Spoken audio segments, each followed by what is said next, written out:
When you need an ambulance, it's a critical situation where every second matters. I'm Tisha Pell. And I'm Lee Zurich, but millions of Americans live in so-called ambulance deserts, where patients may have to wait up to 25 minutes for life-saving help. That's according to the Maine Rural Health Research Center, which says more than half of people in ambulance deserts live in rural counties.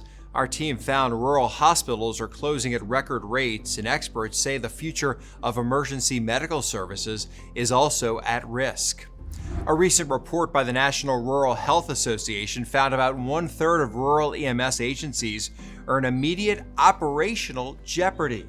Investigative reporter Heather Graff takes us to one community where residents say it's become a matter of life and death. May 10th, just like any other day.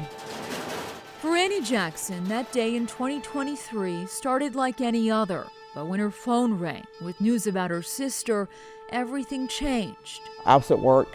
My daughter called me from home and told me that she had collapsed in town. 55-year-old Grenee Prude had gone into cardiac arrest in the heart of Carrollton, Alabama. She was lying down the streets.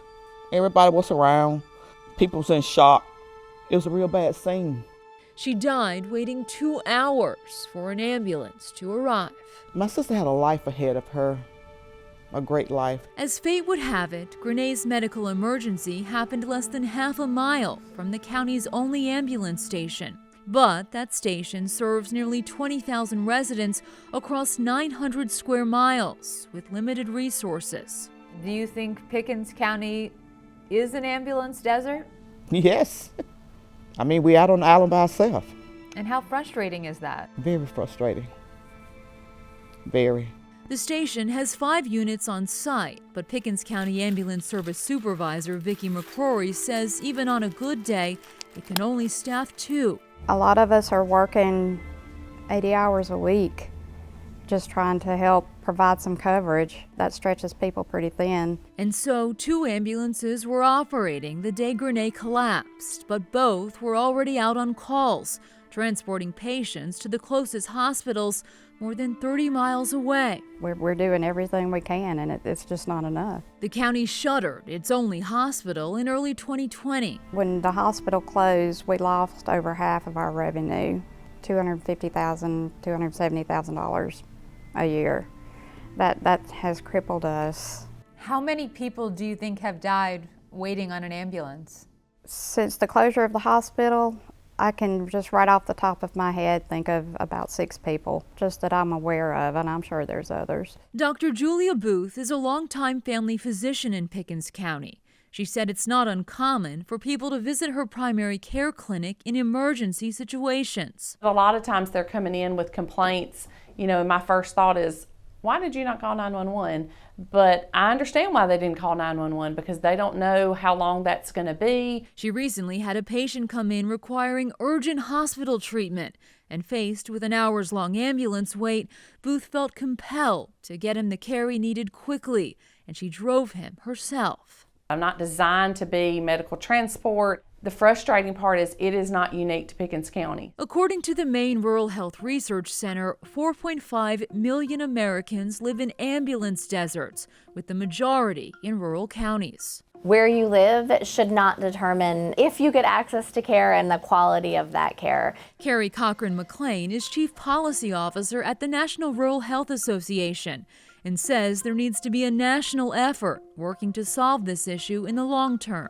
What does that look like? It includes significant investments in EMS workforce and really making sure that folks can be trained and that we're able to pay and retain them. When you call an ambulance, you're either paying out of pocket or through private or federal insurance, and the average ride can cost more than $1,200. A lot of payers, including Medicare and Medicaid, are not reimbursing for ambulance services at their true cost. While the Centers for Medicare and Medicaid Services declined to speak on camera, they sent a statement saying, in part, Medicare-covered ambulance services are paid based on the Medicare ambulance fee schedule. For Medicaid, states establish their own Medicaid provider payment rates within federal requirements. We need to decide collectively that EMS services are an essential service. And though there is some federal oversight, no single agency is dedicated to regulating and funding EMS nationwide. It's really a threefold problem.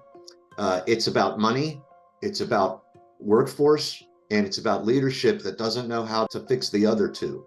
A growing number of policymakers are now working to change that. Today, at least 15 states and Washington, D.C. designate EMS as an essential service. And while specific legislation varies by state, this helps ensure the service is funded and maintained, much like police and fire protection. I think it's a tremendous move, and I think it starts us in the right direction of causing communities and states to look at how their ambulance service is provided. How is that system designed?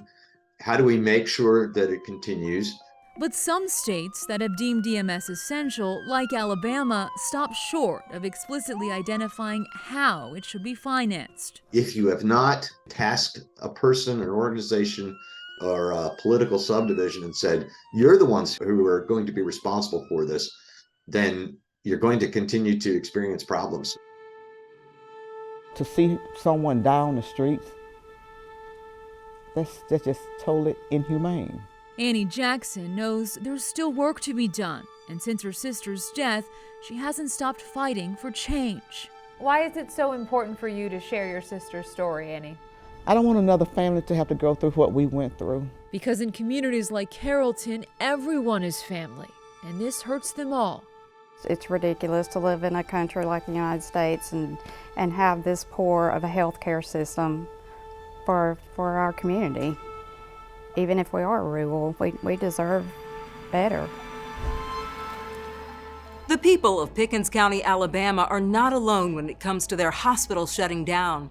A recent analysis by the University of North Carolina at Chapel Hill shows more than 150 rural hospitals in the country have either closed or converted to emergency or outpatient care since 2010. Our investigation also revealed more than 30% of rural hospitals are at risk of closing. It's kind of like a trickle-down effect. It affects business downtown, affects schools, it affects the whole community. To watch our full investigation, head to investigatetv.com and search rural hospitals.